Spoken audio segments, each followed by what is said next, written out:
সাভারের নবীনগরের বহুতল মার্কেট সাভার সেনা শপিং কমপ্লেক্স থেকে ফায়ার কন্ট্রোল বক্সের 3টি ডাটা প্রসেসিং ইউনিট চুরির ঘটনায় দুজনকে গ্রেপ্তার করেছে পুলিশ।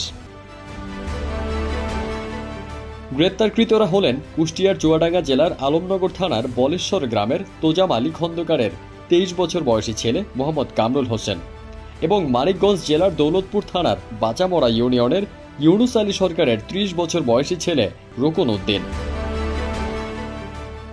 সেনা অধ্যুষিত মার্কেটে অভিনব চুরির ফাঁদ পাতাও বেজায় সাহসের কাজ। মার্কেটের নিরাপত্তা কর্মীরা জোহরের নামাজ পড়তে গেলে সেই ফাঁকে সিসিটিভি ক্যামেরার কন্ট্রোল রুমে ঢুকে পড়ে চোর চক্রের কামরুল হোসেন। চোখের পলকে 3টি তথ্য প্রসেসিং ডিভাইস খুলে নিয়ে দ্রুত ব্যাগে ভরে বেরিয়ে যায় সে। সব মিলিয়ে ডিভাইসগুলোর বর্তমান বাজার মূল্য প্রায় 4,50,000 টাকা। 30 আগস্টের এই ঘটনায় 11 সেপ্টেম্বর আশুলিয়া থানায় মামলা হলে তদন্তের দায়িত্বপ্রাপ্ত সাভার স্মৃতিসৌধ পুলিশ ফাঁড়ির ইনচার্জ অলোক কুমার দে জানান, সিসিটিভির ফুটেজ পর্যালোচনা করে তাদের পরিচয় শনাক্ত করা হয়। এরপর তাদের আগের কর্মস্থল থেকে দেওয়া তথ্য ও তথ্য প্রযুক্তির সহায়তায় মুঠোফোনের কল লিস্ট ধরে আসামিদের গ্রেপ্তারে অভিযানে নামে পুলিশের একটি চৌকস টিম।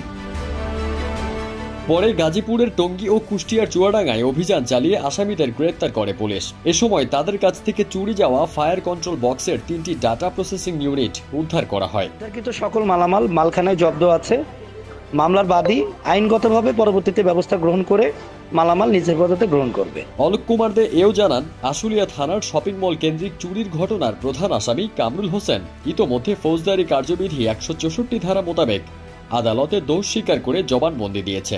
আশুলিয়া থানার শপিং মল কেন্দ্রিক চুরির ঘটনার প্রধান আসামি কামরুল হোসেন ইতিমধ্যে ফৌজদারি কার্যবিধির 164 ধারা মোতাবেক বিজ্ঞ আদালতে দোষ স্বীকারমূলক জবানবন্দি প্রদান করেছে। মামলার বাদী আইনগত ব্যবস্থার মাধ্যমে প্রশাসনের কাছ থেকে উদ্ধারকৃত মালামাল গ্রহণ করবে। ফারদিন সানি, দেশ রূপান্তর।